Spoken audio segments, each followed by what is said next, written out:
Mr. Secretary General, Mr. President, world leaders, and distinguished delegates, welcome to New York.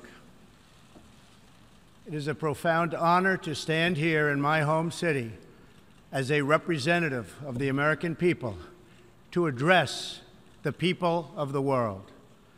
As millions of our citizens continue to suffer the effects of the devastating hurricanes that have struck our country, I want to begin by expressing my appreciation to every leader in this room who has offered assistance and aid. The American people are strong and resilient, and they will emerge from these hardships more determined than ever before. Fortunately, the United States has done very well since Election Day last November 8th. The stock market is at an all-time high, a record.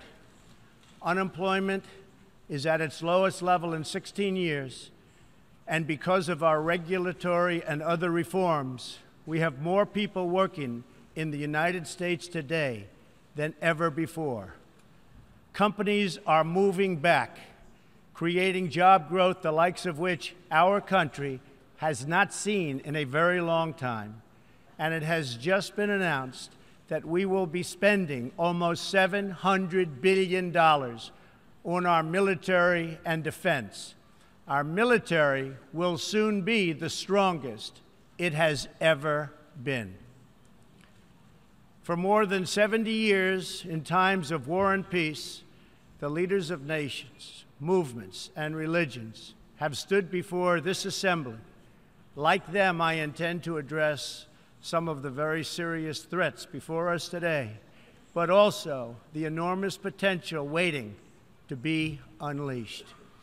We live in a time of extraordinary opportunity. Breakthroughs in science, technology, and medicine are curing illnesses and solving problems that prior generations thought impossible to solve. But each day also brings news of growing dangers that threaten everything we cherish and value. Terrorists and extremists have gathered strength and spread to every region of the planet. Rogue regimes represented in this body not only support terrorists, but threaten other nations and their own people with the most destructive weapons known to humanity. Authority and authoritarian powers seek to collapse the values, the systems, and alliances that prevented conflict and tilted the world toward freedom since World War II. International criminal networks traffic drugs, weapons, people, forced dislocation and mass migration, threaten our borders, and new forms of aggression exploit technology to menace our citizens. To put it simply, we meet at a time of both immense promise and great peril. It is entirely up to us whether we lift the world to new heights or let it fall into a valley of disrepair. We have it in our power, should we so choose, to lift millions from poverty, to help our citizens realize their dreams, and to ensure that new generations of children are raised free from violence, hatred, and fear. This institution was founded in the aftermath of 2 world wars to help shape this better future. It was based on the vision that diverse nations could cooperate to protect their sovereignty, preserve their security, and promote their prosperity. It was in the same period, exactly 70 years ago, that the United States developed the Marshall Plan to help restore Europe. Those 3 beautiful pillars, they're pillars of peace, sovereignty, security, and prosperity. The Marshall Plan was built on the noble idea that the whole world is safer when nations are strong, independent, and free. As President Truman said in his message to Congress at that time, our support of European recovery is in full accord with our support of the United Nations. The success of the United Nations depends upon the independent strength of its members. To overcome the perils of the present and to achieve the promise of the future, we must begin with the wisdom of the past. Our success depends on a coalition of strong and independent nations that embrace their sovereignty to promote security, prosperity, and peace for themselves and for the world.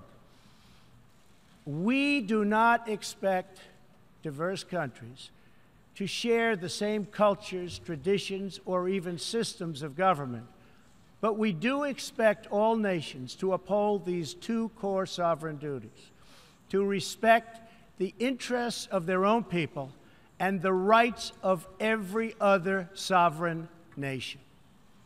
This is the beautiful vision of this institution, and this is the foundation for cooperation and success. Strong sovereign nations let diverse countries with different values, different cultures, and different dreams not just coexist, but work side by side on the basis of mutual respect. Strong sovereign nations let their people take ownership of the future and control their own destiny. And strong sovereign nations allow individuals to flourish in the fullness of the life intended by God. In America, we do not seek to impose our way of life on anyone, but rather to let it shine as an example for everyone to watch. This week gives our country a special reason to take pride in that example. We are celebrating the 230th anniversary of our beloved Constitution, the oldest Constitution still in use in the world today. This timeless document has been the foundation of peace, prosperity, and freedom for the Americans and for countless millions around the globe whose own countries have found inspiration in its respect for human nature, human dignity, and the rule of law. The greatest in the United States Constitution is its first three beautiful words. They are, "We the people." Generations of Americans have sacrificed to maintain the promise of those words, the promise of our country and of our great history. In America, the people govern, the people rule, and the people are sovereign. I was elected not to take power, but to give power to the American people where it belongs. In foreign affairs, we are renewing this founding principle of sovereignty.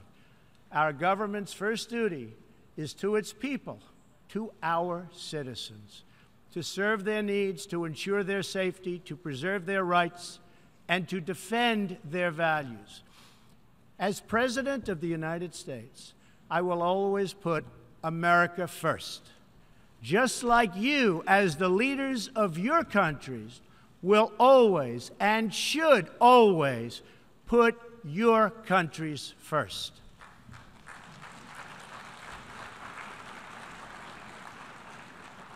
All responsible leaders have an obligation to serve their own citizens, and the nation-state remains the best vehicle for elevating the human condition. But making a better life for our people also requires us to work together in close harmony and unity to create a more safe and peaceful future for all people. The United States will forever be a great friend to the world, and especially to its allies. But we can no longer be taken advantage of or enter into a one-sided deal where the United States gets nothing in return. As long as I hold this office, I will defend America's interests above all else. But in fulfilling our obligations to our own nations, we also realize that it's in everyone's interest to seek a future where all nations can be sovereign, prosperous, and secure. America does more than speak for the values expressed in the United Nations Charter. Our citizens have paid the ultimate price to defend our freedom and the freedom of many nations represented in this great hall. America's devotion is measured on the battlefields where our young men and women have fought and sacrificed alongside of our allies. From the beaches of Europe to the deserts of the Middle East to the jungles of Asia. It is an eternal credit to the American character that even after we and our allies emerged victorious from the bloodiest war in history, we did not seek territorial expansion or attempt to oppose and impose our way of life on others. Instead, we helped build institutions such as this one to defend the sovereignty, security, and prosperity for all. For the diverse nations of the world, this is our hope. We want harmony and friendship, not conflict and strife. We are guided by outcomes, not ideology. We have a policy of principled realism rooted in shared goals, interests, and values. That realism forces us to confront a question facing every leader and nation in this room. It is a question we cannot escape or avoid. We will slide down the path of complacency, numb to the challenges, threats, and even wars that we face. Or do we have enough strength and pride to confront those dangers today so that our citizens can enjoy peace and prosperity tomorrow? If we desire to lift up our citizens, if we aspire to the approval of history, then we must fulfill our sovereign duties to the people we faithfully represent. We must protect our nations, their interests, and their futures. We must reject threats to sovereignty from the Ukraine to the South China Sea. We must uphold respect for law, respect for borders, and respect for culture, and the peaceful engagement these allow. And just as the founders of this body intended, we must work together and confront together those who threaten us with chaos, turmoil, and terror. The scourge of our planet today is a small group of rogue regimes that violate every principle on which the United Nations is based. They respect neither their own citizens nor the sovereign rights of their countries. If the righteous many do not confront the wicked few, then evil will triumph. When decent people and nations become bystanders to history, the forces of destruction only gather power and strength. No one has shown more contempt for other nations and for the well-being of their own people than the depraved regime in North Korea. It is responsible for the starvation deaths of millions of North Koreans and for the imprisonment, torture, killing, and oppression of countless more. We were all witness to the regime's deadly abuse when an innocent American college student, Otto Warmbier, was returned to America only to die a few days later. We saw it in the assassination of the dictator's brother using banned nerve agents in an international airport. We know it kidnapped a sweet 13-year-old Japanese girl from a beach in her own country to enslave her as a language tutor for North Korea's spies. If this is not twisted enough, now North Korea's reckless pursuit of nuclear weapons and ballistic missiles threatens the entire world with unthinkable loss of human life. It is an outrage that some nations would not only trade with such a regime, but would arm, supply, and financially support a country that imperils the world with nuclear conflict. No nation on earth has an interest in seeing this band of criminals arm itself with nuclear weapons and missiles. The United States has great strength and patience, but if it is forced to defend itself or its allies, we will have no choice but to totally destroy North Korea. Rocket Man is on a suicide mission for himself and for his regime. The United States is ready, willing, and able, but hopefully this will not be necessary. That's what the United Nations is all about. That's what the United Nations is for. Let's see how they do. It is time for North Korea to realize that the denuclearization is its only acceptable future. The United Nations Security Council recently held 2 unanimous 15-0 votes adopting hard-hitting resolutions against North Korea, and I want to thank China and Russia for joining the vote to impose sanctions along with all of the other members of the Security Council. Thank you to all involved. But we must do much more. It is time for all nations to work together to isolate the Kim regime until it ceases its hostile behavior. We face this decision not only in North Korea. It is far past time for the nations of the world to confront another reckless regime, one that speaks openly of mass murder, vowing death to America, destruction to Israel, and ruin for many leaders and nations in this room. The Iranian government masks a corrupt dictatorship behind the false guise of a democracy. It has turned a wealthy country with a rich history and culture into an economically depleted rogue state whose chief exports are violence, bloodshed, and chaos. The longest suffering victims of Iran's leaders are, in fact, its own people. Rather than use its resources to improve Iranian lives, its oil profits go to fund Hezbollah and other terrorists that kill innocent Muslims and attack their peaceful Arab and Israeli neighbors. This wealth, which rightly belongs to Iran's people, also goes to shore up Bashar al-Assad's dictatorship, fuel Yemen's civil war, and undermine peace throughout the entire Middle East.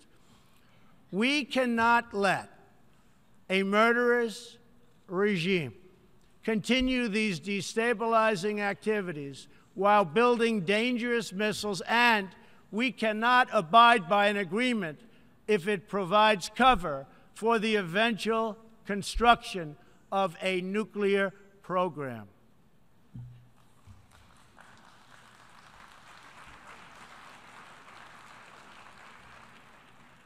The Iran deal was one of the worst and most one-sided transactions the United States has ever entered into. Frankly, that deal is an embarrassment to the United States, and I don't think you've heard the last of it, believe me. It is time for the entire world to join us in demanding that Iran's government end its pursuit of death and destruction. It is time for the regime to free all Americans and citizens of other nations that they have unjustly detained. And above all, Iran's government must stop supporting terrorists, begin serving its own people, and respect the sovereign rights of its neighbors. The entire world understands that the good people of Iran want change. And other than the vast military power of the United States, that Iran's people are what their leaders fear the most. This is what causes the regime to restrict internet access, tear down satellite dishes, shoot unarmed student protesters, and imprison political reformers. Oppressive regimes cannot endure forever, and the day will come when the people will face a choice. Will they continue down the path of poverty, bloodshed, and terror, or will the Iranian people return to the nation's proud roots as a center of civilization, culture, and wealth, where their people can be happy and prosperous once again? The Iranian regime's support for terror is in stark contrast to the recent commitments of many of its neighbors to fight terrorism and halt its financing. In Saudi Arabia early last year, I was greatly honored to address the leaders of more than 50 Arab and Muslim nations. We agreed that all responsible nations must work together to confront terrorists and the Islamic extremism that inspires them. We will stop radical Islamic terrorism because we cannot allow it to tear up our nation and indeed to tear up the entire world. We must deny the terrorists safe haven, transit, funding, and any form of support for their vile and sinister ideology. We must drive them out of our nations. It is time to expose and hold responsible those countries who support and finance terror groups like Al-Qaeda, Hezbollah, the Taliban, and others that slaughter innocent people. The United States and our allies are working together throughout the Middle East to crush the loser terrorists and stop the reemergence of safe havens they use to launch attacks on all of our people. Last month, I announced a new strategy for victory in the fight against this evil in Afghanistan. From now on, our security interests will dictate the length and scope of military operations, not arbitrary benchmarks and timetables set up by politicians. I have also totally changed the rules of engagement in our fight against the Taliban and other terrorist groups. In Syria and Iraq, we have made big gains toward lasting defeat of ISIS. In fact, our country has achieved more against ISIS in the last 8 months than it has in many, many years combined. We seek the de-escalation of the Syrian conflict and a political solution that honors the will of the Syrian people. The actions of the criminal regime of Bashar al-Assad, including the use of chemical weapons against his own citizens, even innocent children, shock the conscience of every decent person. No society can be safe if banned chemical weapons are allowed to spread. That is why the United States carried out a missile strike on the airbase that launched the attack.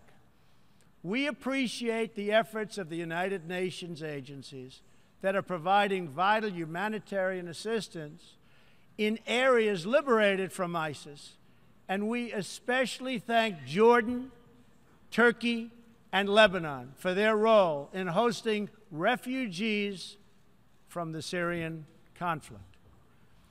The United States is a compassionate nation and has spent billions and billions of dollars in helping to support this effort. We seek an approach to refugee resettlement that is designed to help these horribly treated people and which enables their eventual return to their home countries to be part of the rebuilding process. For the cost of resettling one refugee in the United States, we can assist more than 10 in their home region. Out of the goodness of our hearts, we offer financial assistance to hosting countries in the region, and we support recent agreements of the G20 nations that will seek to host refugees as close to their home countries as possible. This is the safe, responsible, and humanitarian approach. For decades, the United States has dealt with migration challenges here in the Western Hemisphere. We have learned that over the long term, uncontrolled migration is deeply unfair to both the sending and the receiving countries. For the sending countries, it reduces domestic pressure to pursue needed political and economic reform, and drains them of the human capital necessary to motivate and implement those reforms. For the receiving countries, the substantial costs of uncontrolled migration are borne overwhelmingly by low-income citizens whose concerns are often ignored by both media and government. I want to salute the work of the United Nations in seeking to address the problems that cause people to flee from their homes. The United Nations and African Union led peacekeeping missions to have invaluable contributions in stabilizing conflicts in Africa. The United States continues to lead the world in humanitarian assistance, including famine prevention and relief in South Sudan, Somalia, and northern Nigeria and Yemen. We have invested in better health and opportunity all over the world through programs like PEPFAR, which funds AIDS relief, the President's Malaria Initiative, the Global Health Security Agenda, the Global Fund to End Modern Slavery, and the Woman Entrepreneurs Finance Initiative, part of our commitment to empowering women all across the globe. We also thank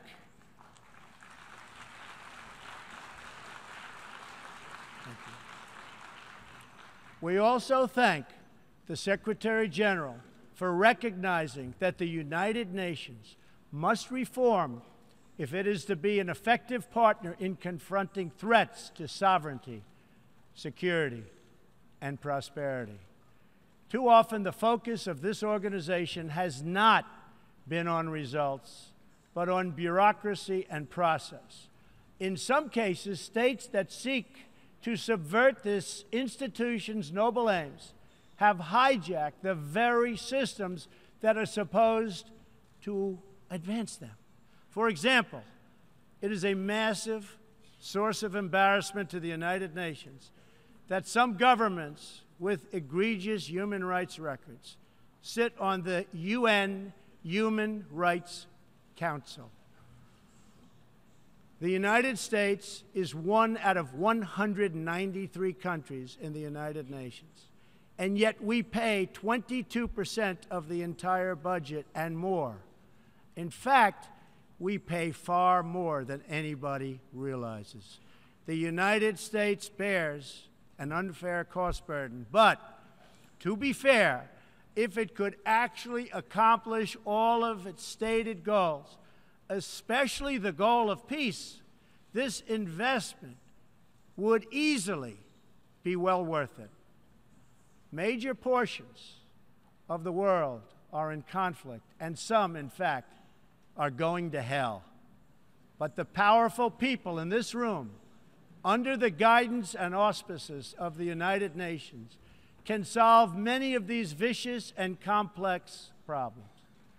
The American people hope that one day soon the United Nations can be a much more accountable and effective advocate for human dignity and freedom around the world.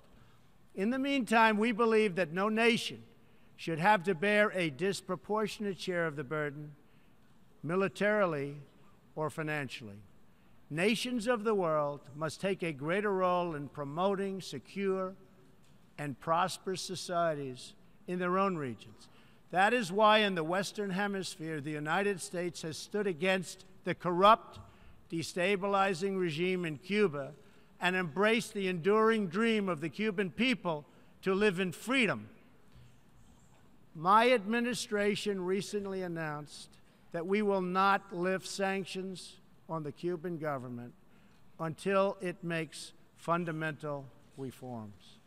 We have also imposed tough, calibrated sanctions on the socialist Maduro regime in Venezuela, which has brought a once thriving nation to the brink of total collapse.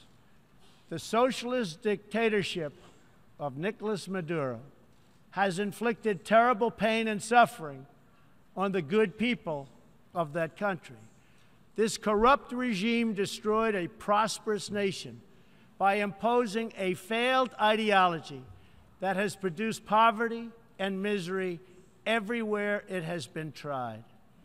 To make matters worse, Maduro has defied his own people, stealing power from their elected representatives to preserve his disastrous rule. The Venezuelan people are starving, and their country is collapsing. Their democratic institutions are being destroyed. This situation is completely unacceptable, and we cannot stand by and watch. As a responsible neighbor and friend, we and all others have a goal. That goal is to help them regain their freedom, recover their country, and restore their democracy. I would like to thank leaders in this room for condemning the regime and providing vital support to the Venezuelan people. The United States has taken important steps to hold the regime accountable. We are prepared to take further action if the government of Venezuela persists on its path to impose authoritarian rule on the Venezuelan people. We are fortunate to have incredibly strong and healthy trade relationships with many of the Latin American countries gathered here today. Our economic bond forms a critical foundation for advancing peace and prosperity for all of our people and all of our neighbors. I ask every country represented here today to be prepared to do more to address this very real crisis. We call for the full restoration of democracy and political freedoms in Venezuela.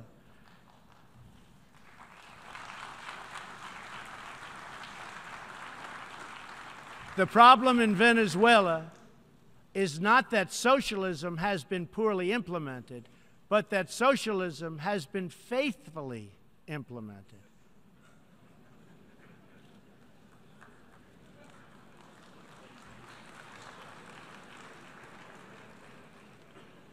From the Soviet Union to Cuba to Venezuela, wherever true socialism or communism has been adopted, it has delivered anguish and devastation and failure.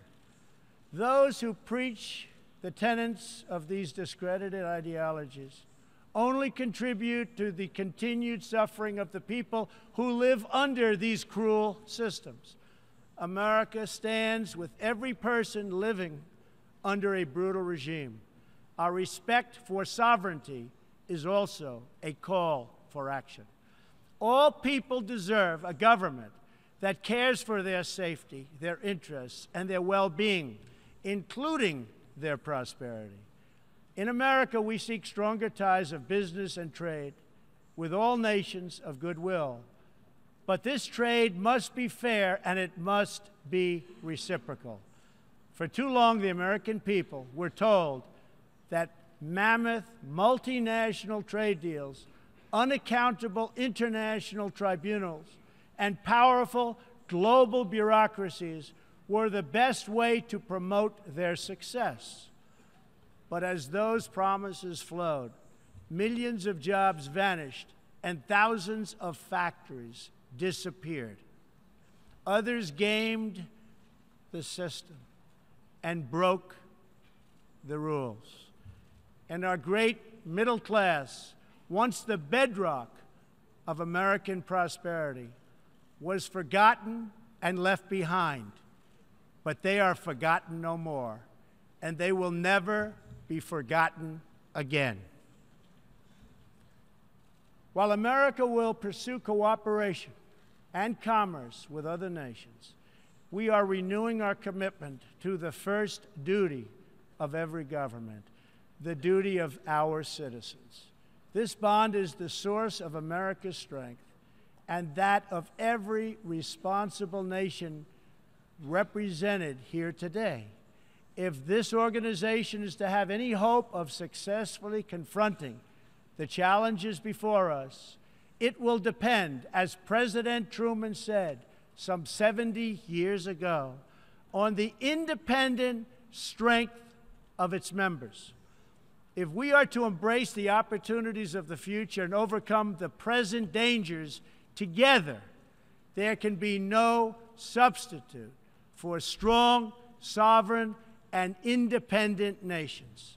Nations that are rooted in their histories and invested in their destinies.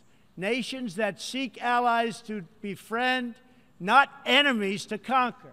And most important of all, nations that are home to patriots, to men and women who are willing to sacrifice for their countries, their fellow citizens, and for all that is best in the human spirit.